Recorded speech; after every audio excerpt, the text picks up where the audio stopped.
Emma had been working as a housekeeper for the wealthy Thompson family for 3 long years. Every morning, she would dust the grand piano in their luxurious living room. Admiring its polished surface, the beautiful instrument sat silent, never touched by anyone in the house. Emma remembered her childhood lessons, how her mother had saved every penny to pay for piano classes. Those were happier times, before life became a struggle. Now, at 45, she cleaned other people's homes to survive. The Thompson mansion was like a palace to Emma. Marble floors stretched across every room, and crystal chandeliers hung from the high ceilings. But the piano was what caught her attention every day. It was a beautiful black grand piano that sparkled in the sunlight from the tall windows. Emma would run her cloth over its surface very carefully, making sure not to leave any dust behind. Mrs. Thompson was a tall woman with blonde hair who always wore expensive jewelry. She spoke to Emma like she was not important, giving orders in a cold voice. Her daughter Lucy was 17 years old and acted just like her mother. They both treated Emma as if she was invisible most of the time. Emma worked hard every day. She cleaned the floors, washed the dishes, and made sure everything in the house was perfect. She started work at 7 in the morning and finished at -1 in the evening. Her hands were rough from all the cleaning, but she never complained.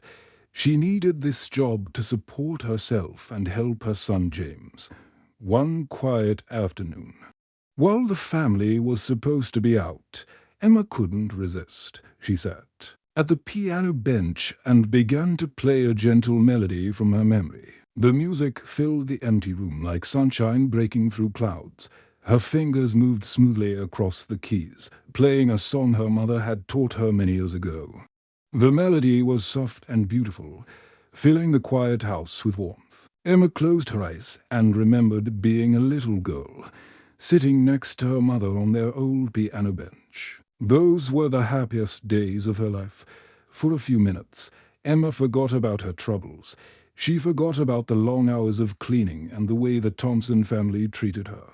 She was just a woman playing music, feeling free and happy. "What do you think you're doing?" came a sharp voice from the doorway. Emma's hands froze on the keys. Mrs. Thompson stood there with her teenage daughter, Lucy, both staring at her with disgust. Emma's heart began to beat very fast. She had not heard them come home. "I'm sorry, Mrs. Thompson. You were just what? Playing pretend. Do you think you're some kind of concert pianist?" Mrs. Thompson's voice was cold and cutting. Lucy laughed cruelly. "Look at her, Mom. She actually thinks she can play piano. Next thing you know, she'll be wearing our dresses and pretending to be rich." Emma's cheeks burned with shame, but she kept her voice steady. "I apologize. It won't happen again."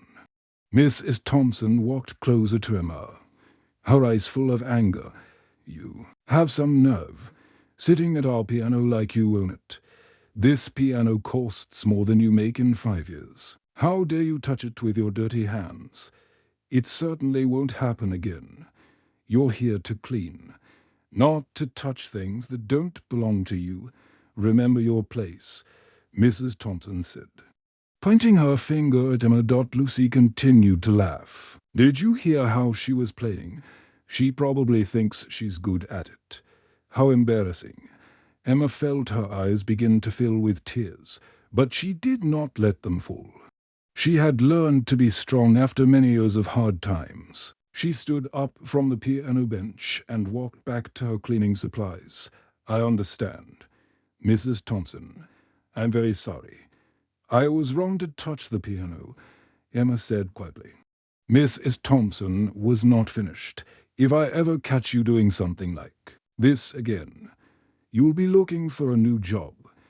Do you understand me?" "Yes, Mrs. Thompson, I understand."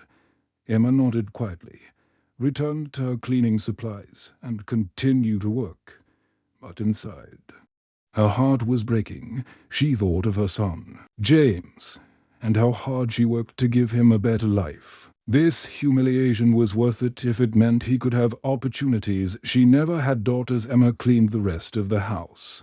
She could hear Mrs. Thompson and Lucy talking and laughing about what had happened. They thought it was funny that their housekeeper had tried to play piano. Emma tried not to listen, but their cruel words hurt her deeply. The piano fell silent once more, but Emma's spirit, though bruised, remained unbroken. She knew that music was still in her heart. Even if she could not play it in this house, she would continue to work hard and dream of better days ahead.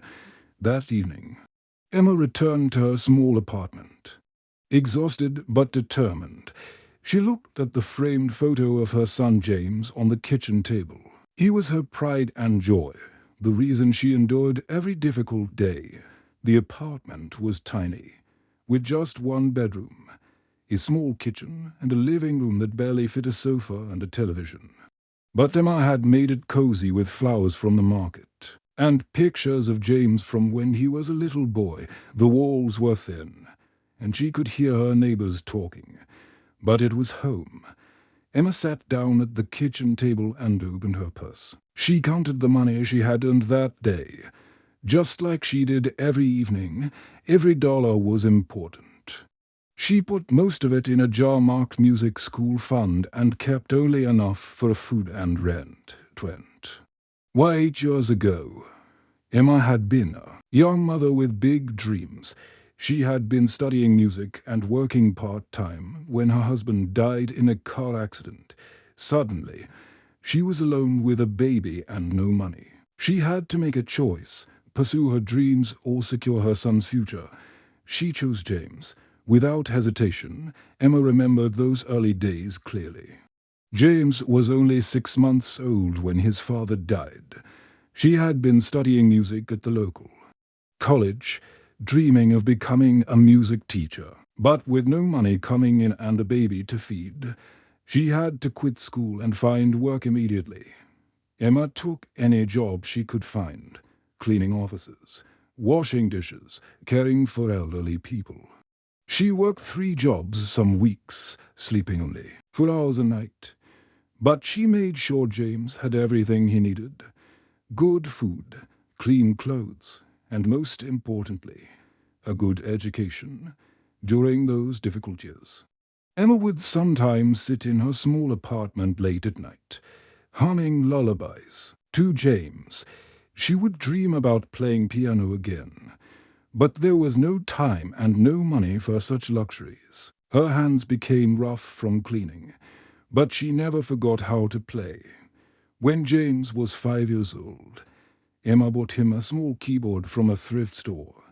It was old and some keys did not work. But it was all she could afford. She taught him simple songs. And he loved music just like his mother. Even though Emma was tired from working all day, she always made time to help him practice.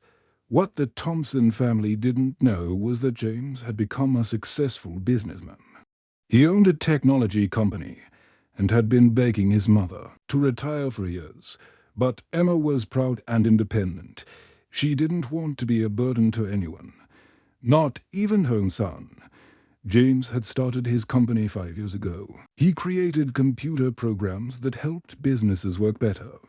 His company grew quickly, and soon he was making more money than he had ever imagined. The first thing he did was buy his mother a nice apartment, but she refused to move. She said she was happy where she was. "Mom, you don't need to work anymore," James would tell her every time he visited. "I have enough money for both of us." But Emma always said the same thing: "I'm not ready to stop working yet. I like to earn my own money." James did not understand why his mother wanted to keep cleaning houses when she could live comfortably. He worried about her working so hard, but he respected her decision. He knew his mother was a strong woman who had always taken care of herself. Late at night, when her housekeeping work was done, Emma would study online business courses. She had a secret dream: to open a small music school for children who couldn't afford lessons. She had been saving every penny, planning for the day when she could teach music to kids like she once was. Emma had been studying business for 2 years. She learned about taxes, marketing, and how to run a school. She watched videos on her old laptop and took notes in a notebook. Sometimes she fell asleep at the kitchen table, but she never gave up. Her dream was to help children who loved music, but whose families could not pay for lessons. She remembered how her mother had struggled to pay for her piano classes, and she wanted to make sure other children would not have to go without music in their lives. Emma looked at her reflection in the bathroom mirror. Her hands were rough from cleaning, but her fingers still remembered every piano key. Tomorrow, she would return to the Thompson house and face their cruel words again. But she would do it with dignity, because she knew who she really was: a mother, a survivor, a woman with dreams that refused to die. She touched the photo of James one more time before going to bed. Everything she had done, every sacrifice she had made, was worth it because of him. And soon, she hoped, she would be able to help other children follow their dreams too. The next evening, the Thompson family was hosting a dinner party for their wealthy friends. Emma moved quietly through the house, serving food and cleaning up, invisible to the guests who spoke about their expensive vacations and luxury cars. The dining room was full of well-dressed people eating expensive food from fancy plates. Emma carried trays of appetizers and filled wine glasses, listening to conversations about private jets and beach houses in foreign countries. The guests barely looked at her when she served them, treating her like she was part of the furniture. Mrs. Thompson had been especially demanding all day, making sure everything was perfect for her important guests. She had told Emma to wear her best uniform and to be extra quiet while serving. Emma had been working since early morning, preparing food and cleaning every corner of the house. "Emma, bring more wine to table 3, Mrs. Thompson called out from across the room. Emma nodded and hurried to the kitchen to get another bottle. The guests were talking and laughing loudly, showing off their expensive jewelry and designer clothes. Emma recognized some of them from magazines and newspapers. They were doctors, lawyers, and business owners who lived in the richest part of the city. She was in the kitchen when she heard the sound of a car pulling up outside. Through the window, she saw a beautiful silver Rolls-Royce parking in the driveway. Her heart skipped a beat. She recognized that car. "James," she whispered to herself. "What are you doing here?" Emma had told James never to come to the Thompson house while she was working. She was embarrassed about her job and did not want him to see how the family treated her. But now he was here, and she did not know what to do. Her son stepped out of the car, looking handsome in his expensive suit. He walked up to the front door with confidence, carrying a bouquet of flowers. Emma watched through the kitchen window as he straightened his tie and rang the doorbell. Emma quickly tried to fix her hair and apron, but it was too late. James was already at the door, and one of the guests had answered it. She could hear voices from the front entrance, and her heart began to beat very fast. "Good evening," James said politely. "I'm here to see my mother." Emma. The dinner guests looked confused. Emma heard their conversation stop suddenly. She knew they were all wondering who this well-dressed young man was and why he was asking for the housekeeper. Mrs. Thompson appeared at the door, her face showing surprise and embarrassment. She looked James up and down, taking in his expensive suit and confident manner. She had never seen anyone like him asking for Emma before. "Your mother?" she asked, clearly uncomfortable. "Yes. Emma Wilson. She works here. I wanted to surprise her." Mrs. Thompson's face turned red. She looked back at her guests. who were all staring and listening to the conversation. She did not know what to say. How could their quiet housekeeper have such a successful-looking son? Emma appeared in the hallway, her face flushed with pride and nervousness.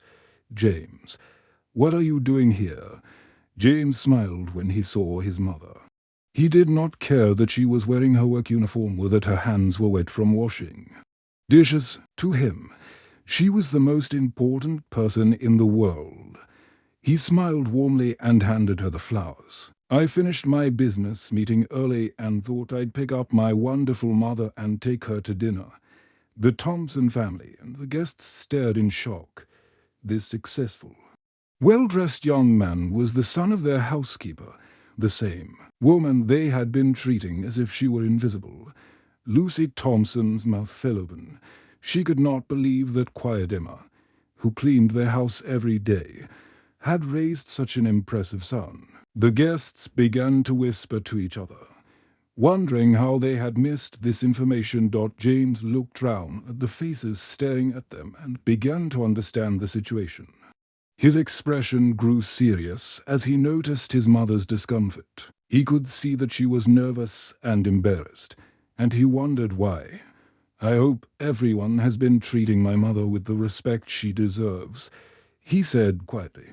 His voice carrying a subtle warning. The room fell silent. Emma felt a mixture of pride and anxiety. Her secret was out, and she wasn't sure what would happen next. She had worked so hard to keep her personal life separate from her job. But now everyone knew that she had a successful son. Mrs. Thompson cleared her throat nervously. She realized that she had been treating Emma badly without knowing anything about her real life. The other guests looked uncomfortable, remembering how they had ignored Emma all evening. James took his mother's hand gently. "Are you ready to go, Mom?" James helped his mother remove her apron and guided her to sit in the living room where the guests were gathered. Emma felt uncomfortable sitting where she usually cleaned, but James's presence gave her strength. Emma looked round at the fancy sofa and expensive decorations. This was the same room where she dusted furniture every day, but now she was sitting as a guest. Her hands felt strange without cleaning supplies in them. She smoothed down her uniform and tried to sit up straight. "You know," James said, addressing the room, "I don't think any of you really know my mother." The guests turned to look at Emma with new interest. They had been ignoring her all evening, but now they were curious about this quiet woman who had raised such a successful son. Mrs. Thompson shifted uncomfortably. "Well, she's been our housekeeper for 3 years. She's adequate." James smiled, but his eyes remained serious. "Emma was once a promising pianist. She gave up her music career to raise me after my father died. She worked 3 jobs to pay for my education, never missing a parent-teacher conference or a school play." Despite being exhausted, Emma's cheeks turned red. She had never told anyone at work about her past. She looked down at her hands, remembering how different her life used to be when she was young and full of dreams. "My mother is the strongest person I know," James continued, while other kids had stay-at-home mothers. "I had a mother who worked from morning until night, but she never complained. She always made sure I had everything I needed." The guests listened quietly. Some of them were parents too, and they began to understand how difficult it must have been for Emma to raise a child alone while working so many jobs. He walked over to the piano and ran his fingers across the keys. "She used to play the same piece for me every night before bed." He began to play the melody Emma had been playing earlier that day. The music filled the room beautifully. James played with skill and feeling, just like his mother had taught him. Emma watched with pride as her son's fingers moved across the keys. She remembered all those nights when she was tired from work but still made time to teach him. Music. The guests listened in amazement. The music was beautiful, and they realized that the quiet woman who had been serving them dinner was far more talented than they had ever imagined. Mrs. Thompson looked shocked. She had caught Emma playing this same melody just yesterday and had been so cruel to her. Now she understood that Emma was not just pretending to play piano. She was actually very talented. But that's not all. James continued. With the money she earned from her various jobs, including working here, she's been secretly funding a music program for underprivileged children. She's helped dozens of kids learn piano, paying for their lessons and instruments out of her own pocket. Emma's eyes filled with tears. She had never told James about her charitable work, but he had found out somehow. For 2 years, she had been quietly helping families who could not afford music lessons for their children. She used her own money to buy small keyboards and paid for teachers to give free lessons at the community center. How did you find out? Emma whispered to her son. James smiled. Mrs. Rodriguez at the community center told me. She said you were their secret angel, helping so many children learn music. She wanted to thank you properly. But you always said to keep it quiet. The guests looked at Emma with no respect. This woman, who they had barely noticed, was helping children in their community. She was not just a housekeeper. She was someone who cared about others and used her hard-earned money to help them. I've been trying to convince her to retire for years, James said, but she's too proud and independent. She wants to earn her own way. However, I've been secretly working with her to make her biggest dream come true. He pulled out an envelope from his jacket and handed it to his mother. Mom, your music school is ready to open. I've been preparing everything. The building, the instruments, the legal paperwork. All you have to do is say yes. Emma opened the envelope with trembling hands. Inside were the keys to a beautiful music studio and the official documents for Harmony's Haven Music School. There were also photographs of a bright, cheerful building with large windows and colorful walls. James, how did you? Emma could not finish her sentence. She was too surprised and emotional to speak. I've been planning this for months, James said. I found the perfect building, bought all the instruments, and hired contractors to make it beautiful. It's everything you dreamed of and more. The room erupted in applause. Even Mrs. Thompson and Lucy looked ashamed of how they had treated Emma. 3 months later, Emma stood in front of her own music school, watching children of all ages enter for their lessons. The sign above the door read Harmony's Haven, where every child's musical dreams come true. The building was painted in bright yellow and blue colors, with large windows that let in lots of natural light. Emma had helped choose every detail, from the colorful chairs to the cheerful posters on the walls. It was everything she had dreamed of and more. She was no longer the Thompson family's housekeeper. She had resigned with grace and dignity, thanking them for the opportunity while making it clear that she had found her true calling. Emma remembered her last day at the Thompson house. Mrs. Thompson had been surprisingly kind, even offering to give her a good reference for future jobs. But Emma had smiled and explained that she would not need another housekeeping job. She was going to follow her dream of teaching music to children. The morning sun streamed through the windows of the music room as Emma prepared for her first group lesson. 12 children from different backgrounds sat at small keyboards, their eyes bright with excitement. Some of the children were very young, barely able to reach the piano keys. Others were teenagers who had always wanted to learn music but never had the chance. They came from different neighborhoods and different families, but they all shared the same love of music. Good morning, everyone, Emma said warmly. Welcome to your first piano lesson.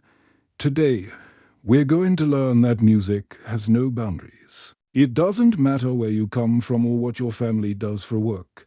Music belongs to everyone. The children smiled and waved at Emma. She could see their excitement and nervousness. Some of them had never touched a piano before, while others had been dreaming of this moment for years. A small girl raised her hand. "Mrs. Emma, my mum says we couldn't afford lessons anywhere else. Thank you for making them free." Emma smiled, remembering her own mother's struggle to pay for lessons. Music is a gift that should be shared, not sold. When you learn to play, you are not just making music, you're making magic. Emma had decided to make all lessons free for families who could not afford to pay. Those who could afford to pay helped support the school. But no child was ever turned away because of money. This was important to Emma because she remembered how hard it had been for her own mother to pay for piano lessons as the lesson began. Emma felt a peace she had never experienced before. Through the window, she could see James in the parking lot, talking to parents and helping to organize the school's community programs. James had taken time off from his own business to help his mother start the music school. He was proud to see her finally following her dream. He helped with the paperwork, talked to parents, and even helped move instruments when needed. The children learned their first simple song that day. Emma taught them how to place their fingers on the keys and how to read basic music notes. She was patient and encouraging, remembering how it felt to be a beginner. "Don't worry if you make mistakes," Emma told them. "Every great musician started exactly where you are now. The important thing is to keep trying and to enjoy the music." Later that day, she was surprised to see some familiar faces at the door. Mrs. Thompson and Lucy had come to visit. Looking genuinely ashamed of their past behavior, Mrs. Thompson said quietly, "We wanted to apologize for how we treated you. We were wrong, and we're sorry." Lucy stepped forward. "We were horrible to you, and you never deserved that. You're an amazing person, and we were too blind to see it." Emma graciously accepted their apologies. "Everyone deserves a second chance," she said. "If you'd like Lucy to take lessons here, she's welcome." Lucy looked surprised and grateful. "Really, after how mean we were to you, music brings people together." Emma said, "It does not matter what happened in the past. What matters is what we do now." As the sun set, Emma sat at her piano in the empty school, playing the same melody she had played in the Thompson house months ago. But now, the music sounded different. It was filled with hope, purpose, and the knowledge that dreams, no matter how long delayed, can still come true. She thought about all the children she would teach, all the music that would fill these walls, and all the dreams that would be born in this place. Sometimes the longest journeys lead to the most beautiful destinations. Emma looked down at her music school and smiled. This was where she belonged. This was her true calling, and tomorrow she would help more children discover the magic of music. The end.